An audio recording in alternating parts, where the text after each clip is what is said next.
Hello, folks. Just wanted to check in with you. It's been a long time, and I thought I would talk about what it is like since the fires, the smoke that's belching out from all the wildfires. Some started by arsonists, some that are just naturally occurring.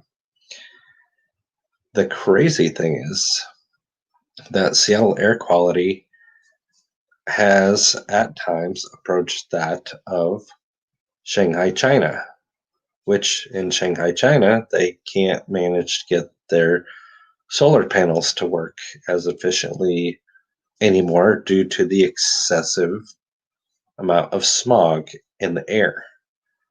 I drove through Seattle not too long ago, this past weekend, and I could not see the Seattle skyline.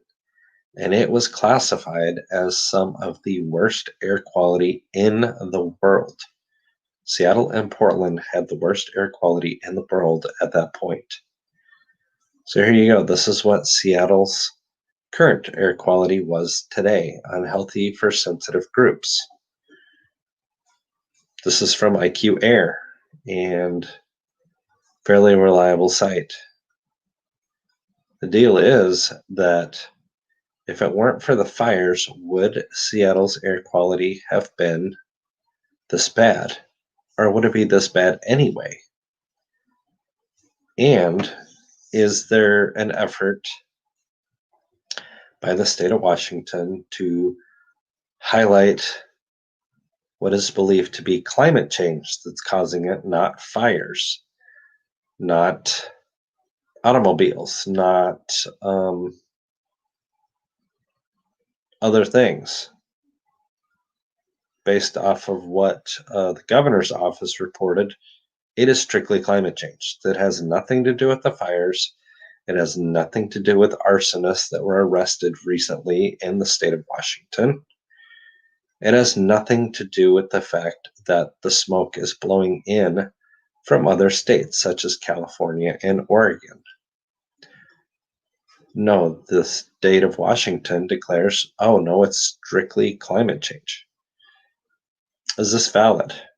Well, the data says that Seattle has an issue with automobile traffic and transport traffic, hauling goods to and from the rail yards. Okay, granted, that's an area that can be improved. However, when there are fires that are set by folks that want to highlight issues with Seattle's air quality and they make it worse, and there is poor forest management due to dead trees that are not getting cut down, forest floors that the grasses have died, just general mismanagement of the forest instead of treating it like we should as managers. Now let's blame it on climate change. Is that valid? Well, it doesn't appear to be based off the data. Now, if you'd like to see what's going on here, let's look at China's air quality. Look at that. China's air pollution is so bad that solar panels won't work anymore. Well, if there are socialists that are interested in mimicking what is going on in China, then why not show what that looks like by starting a bunch of fires? Why not mimic what that looks like by preventing firefighters from getting to the fires to put them out? Why not encourage the use of vehicles instead of creating more ways of getting vehicles to and from Seattle? Expand the highways, create new ones, make the best use of the highways we currently have. Another thing that's interesting is due to COVID, a lot of the freeways were not packed with workers commuting because people are working from home. So the air pollution should be improving. not getting worse. So is Seattle's air quality a little like China's recently? Well, that's up for debate. The question is, what can we as people do about it as individuals? Well, you can vote in the upcoming elections. If you don't like who's sitting in office, run for office. Promote those that you think fulfill those values that you desire.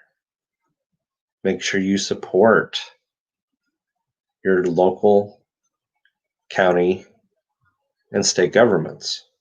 Make sure you vote in November. Make sure you register. Make sure your friends are registered. Make sure your friends are encouraged to vote. Now, here in the state of Washington, we have mail in ballots. That seems to be a hot topic. Mail in ballots coming up. We've managed to figure it out in Washington. However, other states shouldn't just take it on whenever you feel like, well, it's time to start mail in voting. State of Washington, it took years to figure this process out. Other states shouldn't just jump in thinking, no, we can do this. It's easy. No, it's really not.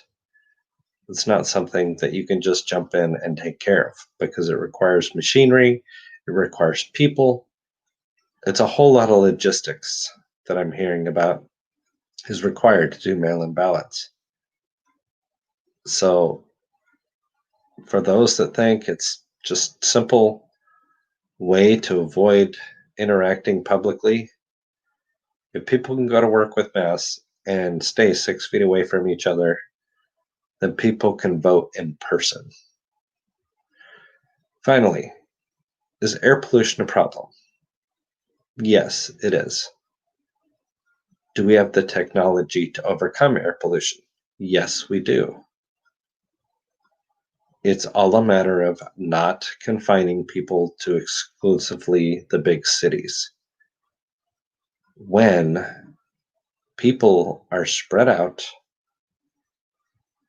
and not congested, allowing traffic to be congested as it is, because so many people are in one particular spot, most of that exhaust dissipates in the atmosphere and does not congest in one place.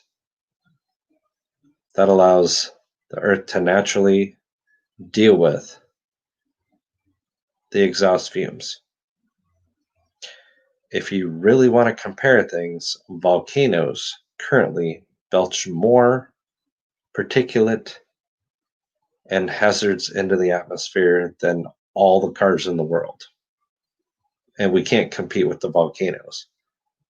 But we can be good and just people when it comes to the use of our technology and how we handle ourselves and just general good management of our resources. Make sure you support the First Amendment by speaking out appropriately.